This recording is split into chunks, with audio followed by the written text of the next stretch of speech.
Or Don't go in too deep. Bring him in here. I wanna invite him into my world. See if he's in. okay, do we have Johnny on the line? Yeah. I believe we do. All right, here's Mike Johnson, our TSN hockey analyst. Johnny, brace yourself.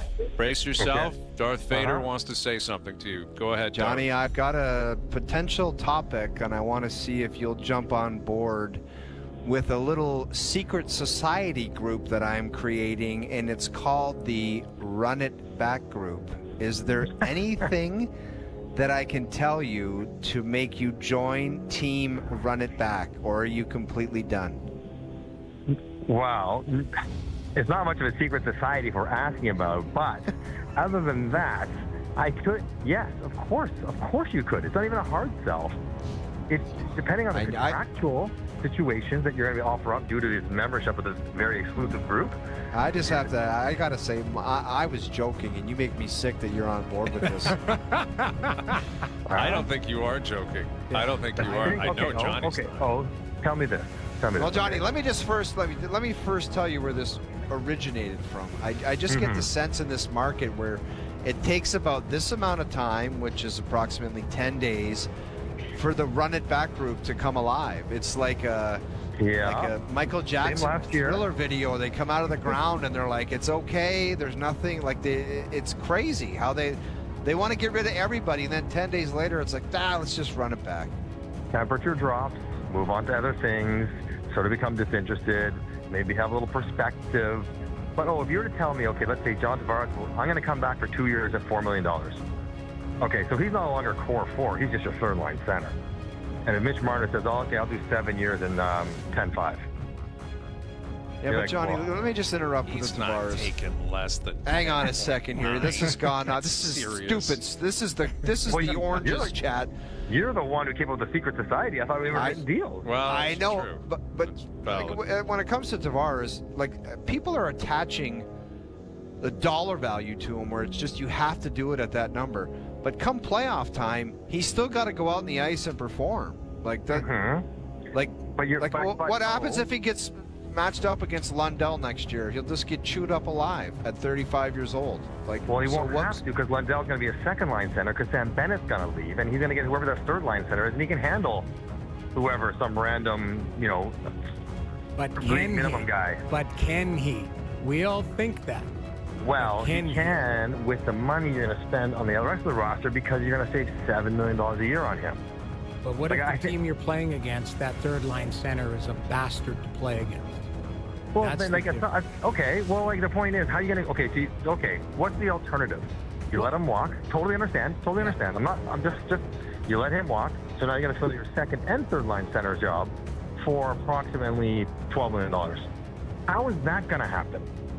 So I'm not saying it's the perfect solution, but it might be the best one you have available that's sort of feasible that you could maybe work out. That's the reality. What we want to happen, what we think should happen, might not equate to what can actually happen. And that is, you can go get Matt Duchene, he's not going to come here, but Michael Granlund to be your second line center, and Tavares, these are the options you have. Brock Nelson, who's 34, and you're going to give him 6 or 7 years to be your second line center. And I like Brock Nelson. I don't know if that's a better alternative. There's not a lot of other guys out there. So, I'm on team, no, change is necessary. But if you start evaluating the market and what's out there, especially with Tavares, and he's willing to take a deal that's well below his market value because he wants to stay in this market, he specifically would be someone you think about just third line centerman. He wins 60% of his faceoffs. You're not counting on, I know Florida does, but generally speaking, you don't count on your third line center to get more than maybe 20 goals and maybe 45 points. He would obviously vastly outproduce that, and maybe even in the playoffs he gets half a point a game, would vastly outproduce usual third line centerman. You got to adjust what we think he is to what he actually would be, which would be a depth contributor, which he probably would be pretty good at for a couple of years. Now, I don't want to give him 4 years or 5 years, because he's not going to be as good 4 years, 5 years now. But if you can get it short, I think that's a conversation you got to have. Well, I think the way you're saying that is the way I could see Brad Treliving saying it or seeing it, and I think why stop there? Then you would it's accurate. Well, and then you just continue with Marner, because ultimately what would end up happening, what has happened here the last 3 or 4 years, and I think in the end is what got Shanahan, is it wasn't an obsession to win. It was being terrified of losing. And if you're terrified of losing, you keep these guys. That is very liberal use of language to suggest that Brendan Shanahan was not obsessed to win, and he was scared of losing. Like, you know. Then why did they just keep bringing him back then? Because what's your explanation? Because he believed differently than you.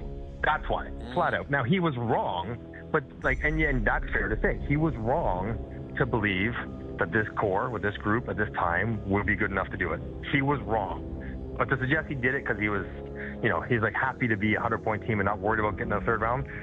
That's not who these guys are. That's not who he is. Really? That's not what really, Johnny? We think everyone's uber obsessed and crazy. I don't. I mean, paint me cynical, but I'm not. So you don't think that multiple-time Stanley Cup champion, Hall of Famer, who took this job in his hometown, was obsessed with trying to win? I think he desperately wanted to win. I think he desperately wanted to win. Okay, so what are you talking about? I think he loved his job, too. I think a lot of people love their jobs. Sure. We say it all the time. Guys are always like, oh, just trade those picks. I'll be gone by the time. Like, guys think about their keeping the job. Like, guys do, that happens sometimes. Like, we cannot be, like, you cannot be that naive. Can't be naive, no. Yes, to think that, like, everyone in the league is just so upset, and I'm willing to gamble with my whole life and career to go for it, or I can take this route, and I have a great life for the next decade. Really? I don't think so, man. Yeah, I don't think that's, and I'm not saying that's 100% the case with Shanahan. And again, I think you're misinterpreting what I'm saying in a way. It's the idea that if Marner leaves and Tavares leaves, that's terrifying because they might get significantly worse and miss. And I don't know if I want to live in that world. But the opposite is I got to let them go because I got to try the other one. Right. Because I got to try to win. Right? Like I'm not saying it necessarily in the insulting manner in which maybe you're interpreting it, but I think that may happen this time because these guys are really good players, really good regular season players. They'll make the playoffs. And yeah, I mean, I think how I would phrase it would be, the comfort or confidence in knowing you're going to be good with a good chance versus the unknown of what your chance might look like if you make those changes. Sure. And that's softer language. What could be worse, though, than continuing to different lose? I'll take the unknown every time after what's gone on. That's the way I look at it. It's like, well, how could it be worse? Like, you're not going to miss the playoffs.